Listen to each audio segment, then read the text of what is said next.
Hello, and welcome to Origins, Share Screen's newest show. That's right, it's not a podcast, it's a show. It's about 10 to 15 minutes long every month, and we bring in a guest to talk about the game or games that turned video games from a hobby into a passion. Now, this pilot episode might be a little different just because I'm doing all this solo, but in the future when we bring on a guest, it could be more of an interview style, it could be more of a documentary style like this one, where it's just somebody talking to the camera and just some B-roll going. Without further ado, let's get into Origins.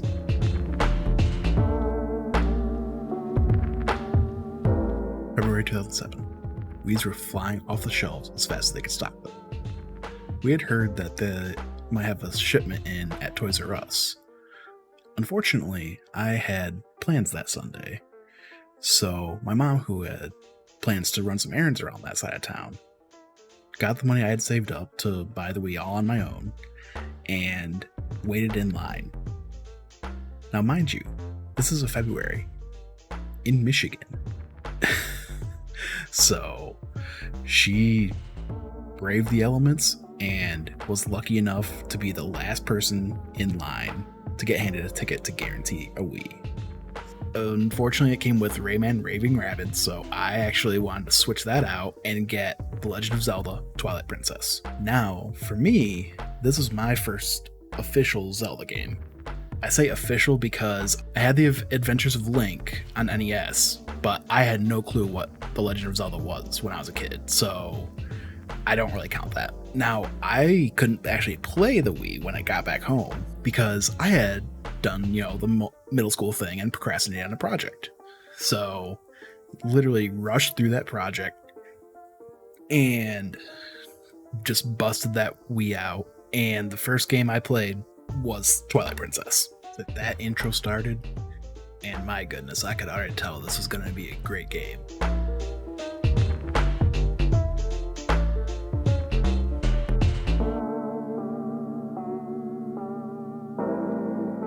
I don't know what led me to really want this game, but something about it just drew me in. Said this game was something special because this was the first game I had my first long gaming session with. If I remember right, I think I played it for like 7 or 8 hours straight, and I just remember my parents, whenever they come down to the basement to get something, like, "You're still playing that?" It's like, yeah, for me, this was the first game that showed me that video games can actually have a story, and that it's not just like a Mario or a Crash or, kart racer. It's something more.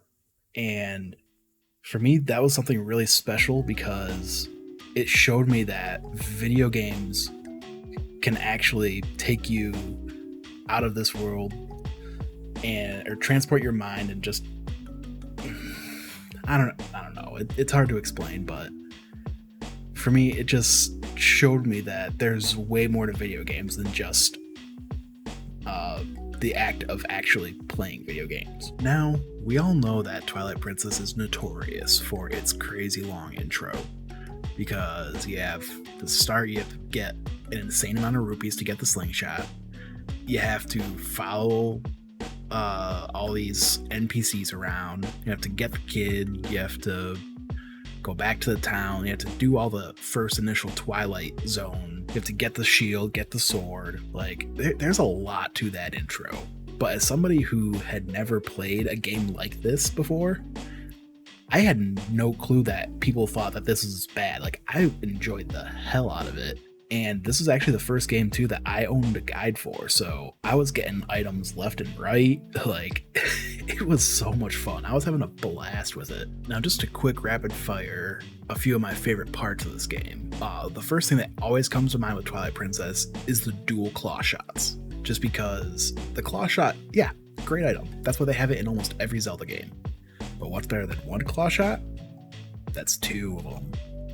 It basically makes you like Spider-Man, just going from column to column. And then there's that part after, or in the second half of the Sky Dungeon, where you literally fight a dragon, and the music is just epic.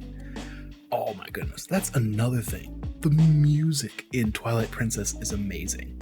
Just Midna's Lament, the song that plays at the theme, Hyrule Field, Zan's theme, like all the Twilight music, like, oh, that music is just chef's kiss. Another fun part of that game is Arbiters Grounds. Like, it just takes place in the desert, and to get there you have to get shot out of a freaking cannon, and you get a weird item in that dungeon. Basically a top or Beyblade that you just stand on the top of, but the boss fight that you use it in, it is so much fun. You're basically fighting this gigantic T-Rex skeleton thing, and then you think you're done, and then the head just, it's floating there. You just see it literally just floating there, and then you just hop from side to side, and so much fun. Now you might be thinking, yeah, Twilight Princess is good, but that can't be it. And you'd be right. The reason I actually wanted to start the show was because I had a revelation one day, and of course, all revelations happen in the shower. When I was in high school, a game called Skyrim came out for PC, PS3, Xbox 360, and it was literally the talk of all my friends. And for me, I only had the Wii, so I did not have a console that was able to play it. And it was after an AP physics test, my brain was just dead, and I'm just like, screw it, I'm getting a PS3, because I needed to see what this Skyrim was all about. But I didn't have quite enough money to get, both the PS3 and another, like a couple $60 games. So I got lucky, and at the Play and Trade in our town, they had Uncharted 3 that was bundled with it. That until then, I wasn't really like into games that much, so I had never heard of Uncharted before.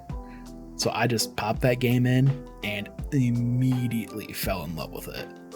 Just because I didn't know that was made by Naughty Dog. I didn't even recognize the name. Didn't realize that it was the same people that made Crash back in 2011, 2012, whenever I got the PS3.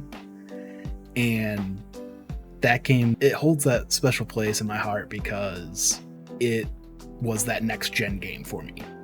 It was that first PS3 game I ever played. That first fight, like in the bar, like basically the intro sequence it just stunned me. Like, I couldn't believe how good this looked. And granted, I don't think we had an HD TV at the time. I think we still had like the component cable. So that's saying something when a PS3 looked that good.